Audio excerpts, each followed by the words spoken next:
We stand today at an unprecedented turning point in human history. In recent years, two versions of ancient history have formed. One, we shall call alternative history, the other we shall refer to as official history. The former ponders over a variety of anomalies and tries to make sense out of the corpus of evidence, i.e., the pyramids and timelines, why they were built, by whom and when. The latter conducts digs, catalogues pottery shards, and tries to defend its proposal there are no enigmas, and virtually everything is explained. At one point, perhaps as late as 15 years ago, these two camps seemed to be engaged in an informal dialogue. That all changed after 1. The Great Sphinx redating controversy caught Egyptologists off guard, and 2. The impact of Chris Dunn's book The Giza Power Plant, Technologies of Ancient Egypt at the end of the last decade. There is no more dialogue and no more polite, gloves-on debate. The proponents of official history have taken an increasingly political and ideological approach to the issue. They now do little more than offer pronouncements of the historical truth on the one hand, and denounce of all those who dare challenge officialdom on the other. In this context, we offer evidence that our scholars, the gatekeepers who control our institutions of higher learning, refuse to consider. 1. The Great Pyramid. Precision engineering. This colossal structure, the last of the 7 ancient wonders and the largest stone building in the world, still provokes awe, controversy and a plethora of theories that inspire bitter debate to this day.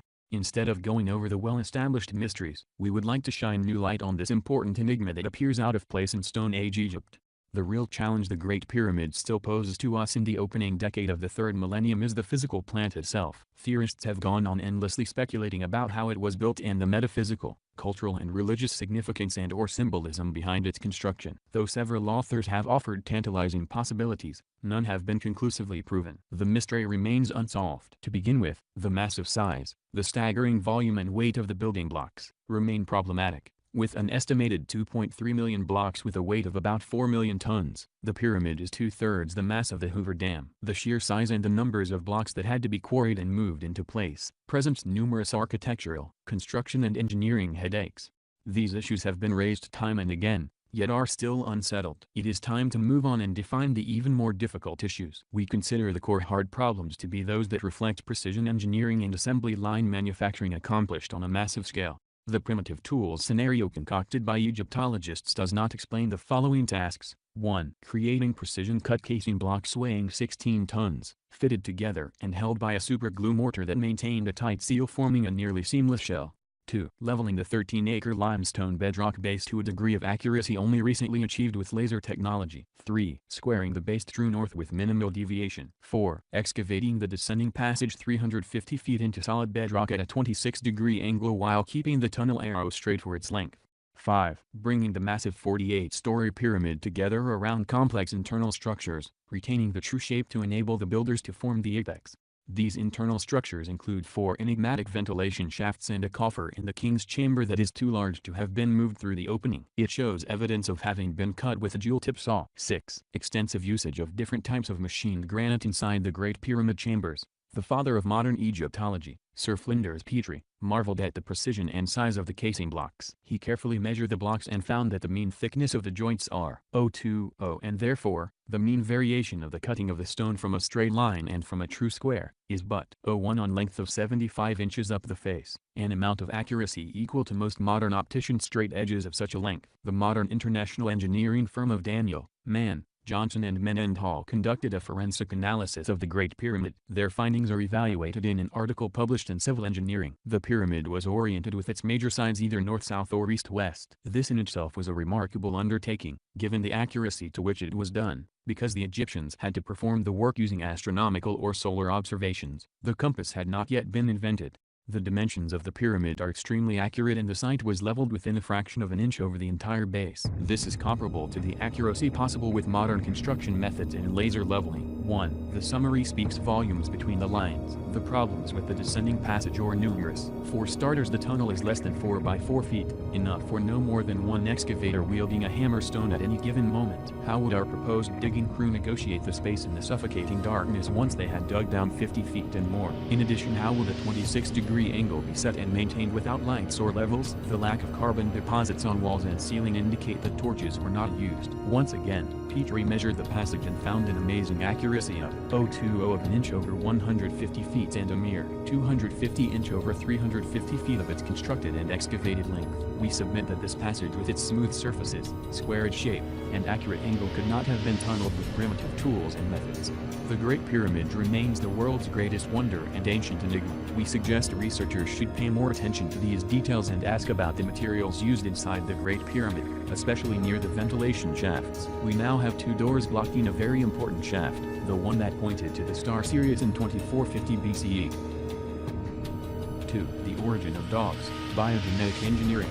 Now we turn to a mystery that nearly equals the pyramid, though it is a little-known conundrum hidden in the mists of remote antiquity. Let us start with a simple question that appears to have an obvious answer. What is a dog? It turns out geneticists in the past decade have shown the answer is not so obvious. In fact, generations of anthropologists, archaeologists and wildlife biologists turned out to be dead wrong when it came to the origins of man's best friend.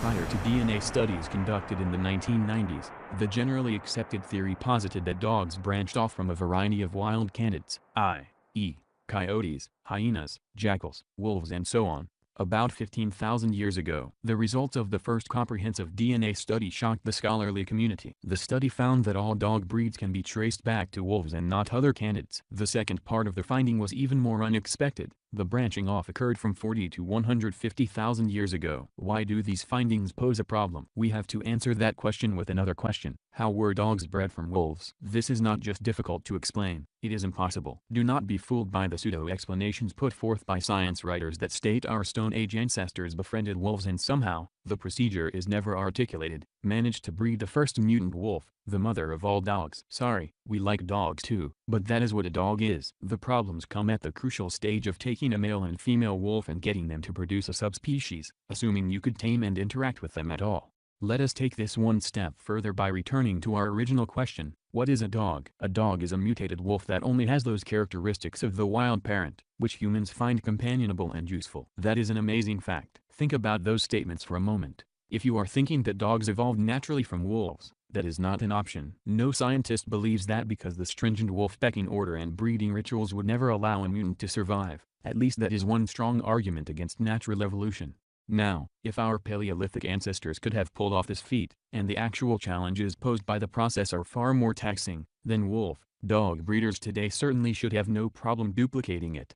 But like the Great Pyramid, that does not seem to be the case. No breeders have stepped up to the plate claiming they can take two pure wolves and produce a dog sans biogenetic engineering techniques. The evolution of the domesticated dog from a wild pack animal appears to be a miracle. It should not have happened. This is another unexplained enigma. 3. Mohenjo-daro, civil engineering. Since indoor plumbing did not arrive in modern societies to any extent until the 20th century, and urban planning has still not been adopted much to this date in history, what we find in the ancient city of Mohenjo-daro is anomalous indeed. This city in the Indus Valley was built on a grid system about 4,500 years ago, obviously planned out and drawn up before the first brick was laid. It had houses, some with indoor plumbing, a granary, baths, an assembly hall and towers all made out of standard-size bricks. The streets were about 8 to 10 feet wide on average, and were built with well-engineered drainage channels. Mohenjo-daro was divided into two parts. The citadel was on the upper level and included an elaborate tank called the Great Bath that was made of fine-quality brickwork and drains.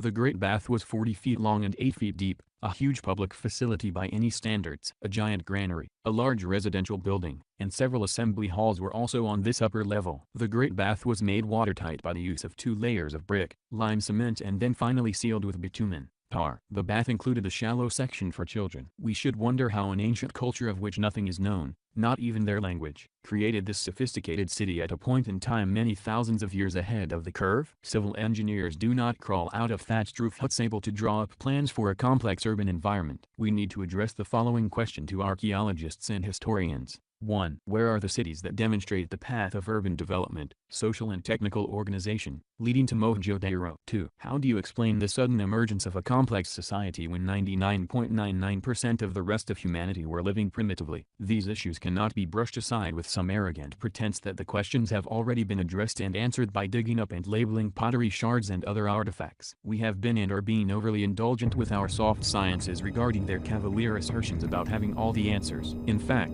they have very few, so why are they throwing stones at independent researchers from behind glass towers? Extraordinarily little is known about the Indus Valley civilization that once spanned nearly 1,000 miles, with other cities matching the description of Mohenjo-Daro.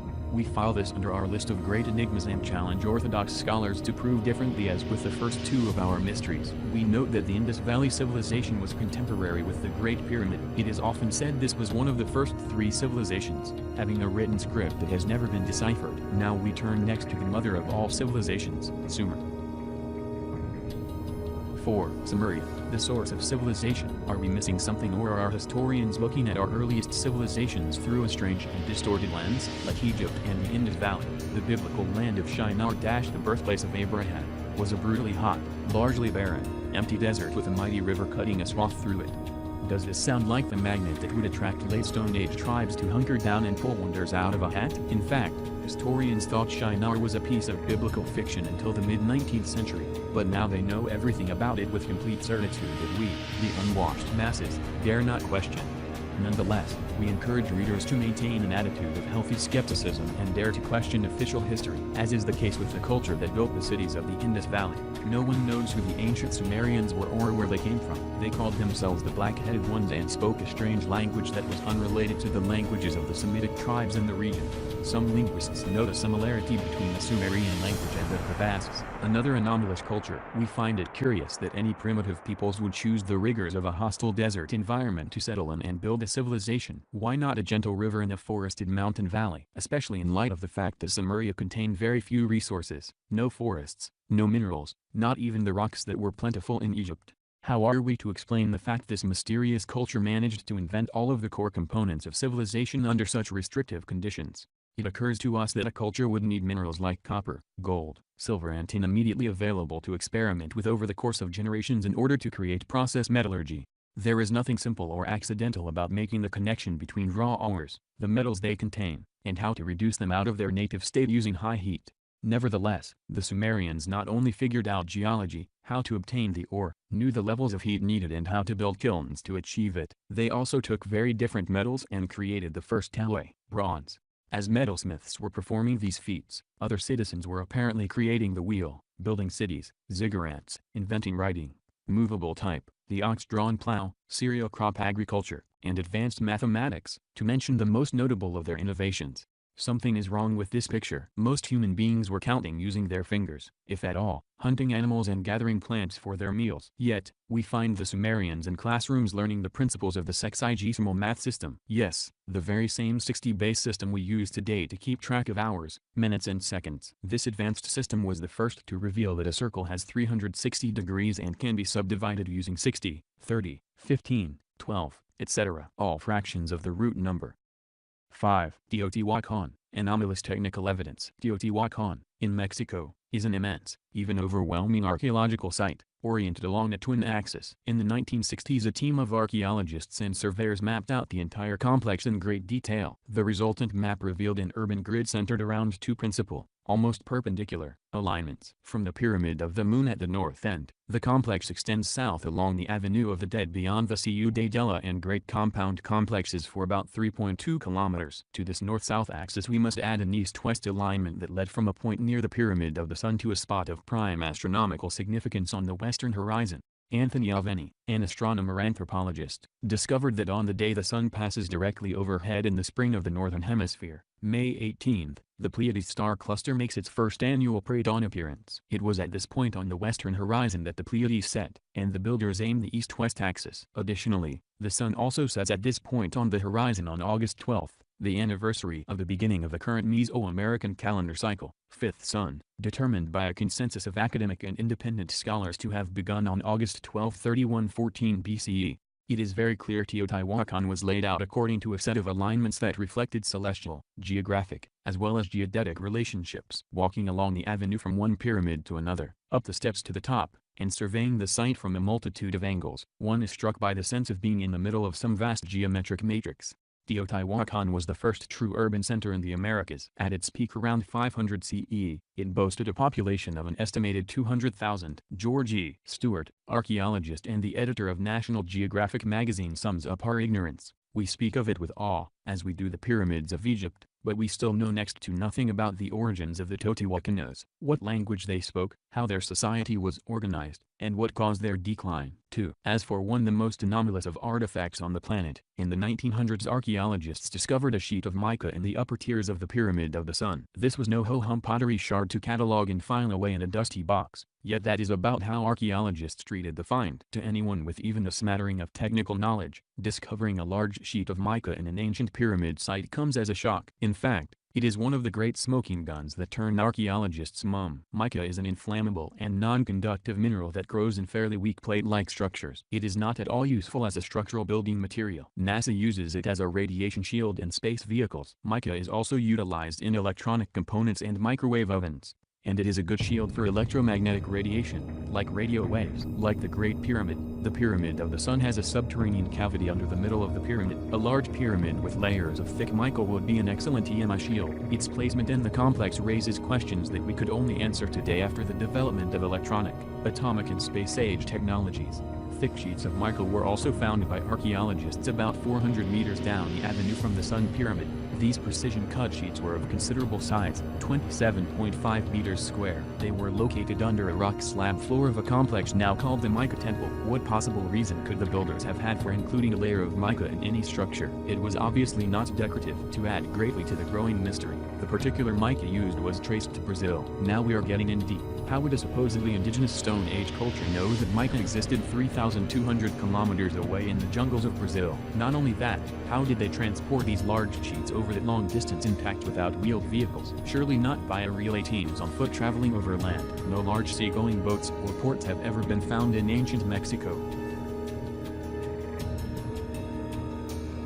6. High technology in Stone Age Peru. Lake Titicaca borders Bolivia and Peru in the Andes, the highest large lake in the world. There are many signs it was once exposed to the ocean. Megalithic structures like the Gateway of the Sun in Tiwanaku, Bolivia, also indicate a long-lost past. The gateway was carved out of one solid block, the hard way to make a gate. Moving northward near Cuzco, Peru, we find even more large, impressive and mysterious structures. Here we find walls built with complex jigsaw-type megalithic blocks similar to the more familiar walls found at nearby Machu Picchu. Some of the megalithic structures contain complex cut rocks weighing over 100 tons. A few were joined together by bronze clamps. Some of the bronze had obviously been poured in place, a skill not available in pre-Columbian Peru. Like Sumer, the high Andes is an unlikely location for Stone Age cities, evidence of advanced technologies, and seminal agricultural discoveries. It is well established that the region around Tiwanaku, at 12,500 feet elevation, had been turned into a highly productive agricultural zone.